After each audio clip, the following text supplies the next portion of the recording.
Ihr wollt wissen, wie das beste Pasta-Champignon-Gericht der Welt geht? Dann bleibt dran.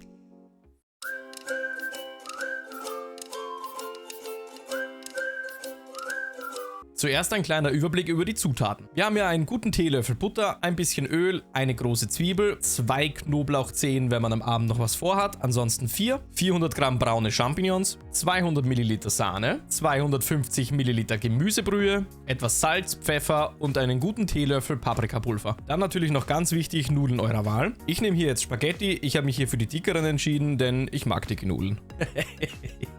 Anfangen tun wir dann, indem wir die Champignons mit einem Küchenpapier vom gröbsten Schmutz befreien. Ich habe mich hier für braune Champignons entschieden, denn die geben eine schöne Farbe ab und ich finde, die schmecken auch ein bisschen besser. Man kann auch gemischt machen oder nur weiße Champignons nehmen, wie man das eben lieber hat.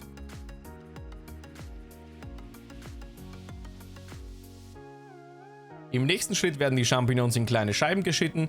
Ich mache ungefähr 4-5 mm Scheiben. Man kann das so dick machen, wie man möchte. Ich mag das halt, wenn das Gemüse noch so ein bisschen einen Biss hat, deswegen schneide ich es ein bisschen dicker. Viele entfernen den Stängel der Champignons. Ich habe ihn jetzt dran gelassen. Mich stört er nicht wirklich. Ich finde, bei Champignons gehört er irgendwie dazu.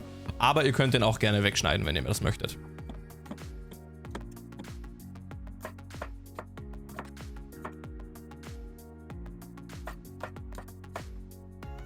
Als nächstes kommt unsere Zwiebel dran, diese wird in kleine feine Würfel geschnitten und dann geht's auch schon rüber zum Topf. Das war's mit Schneidearbeit.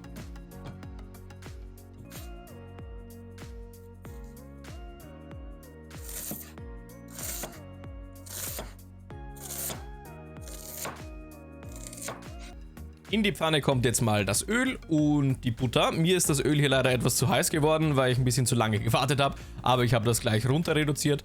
Und als nächstes werfen wir dann gleich die Zwiebeln rein.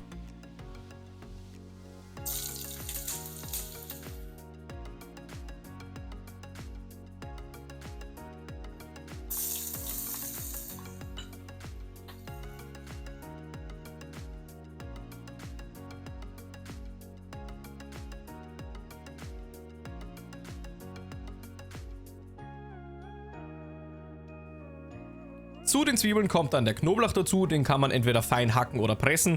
Ich presse ihn lieber, es gibt für mich nichts Nervigeres als Knoblauch zu hacken, aber das ist auch jedem selbst vorbehalten. Das Ganze lasse ich jetzt ein paar Minuten andünsten und dann werfen wir die Champignons dazu.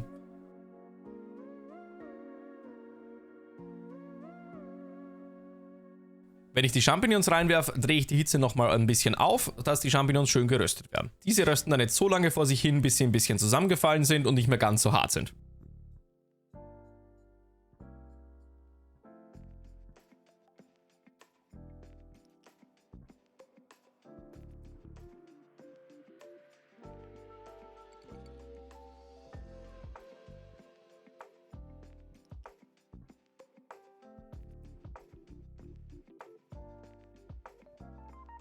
Ich habe ein bisschen geschummelt, denn am Anfang bei den Zutaten habe ich den Weißwein vergessen. Ihr müsst den nicht nehmen, ich lösche solche Sachen gerne mal mit einem Wein ab, in dem Fall mit einem weißen Wein, weil das eine eher hellere Soße ist. Da gebe ich einfach so einen guten Schluck rein und lasse das mal kurz anziehen. Danach löschen wir das Ganze mit der Gemüsebrühe ab und schütten auch die Sahne dazu.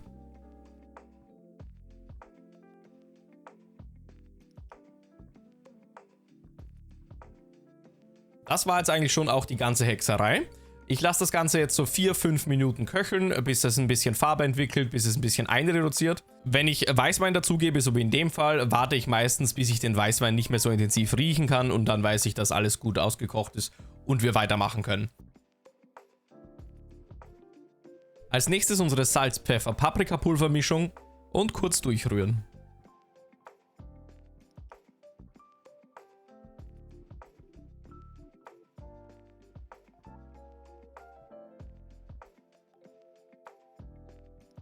Jetzt kommt unsere Stärke-Wasser-Mischung hinzu, einfach um das Ganze ein bisschen einzudicken.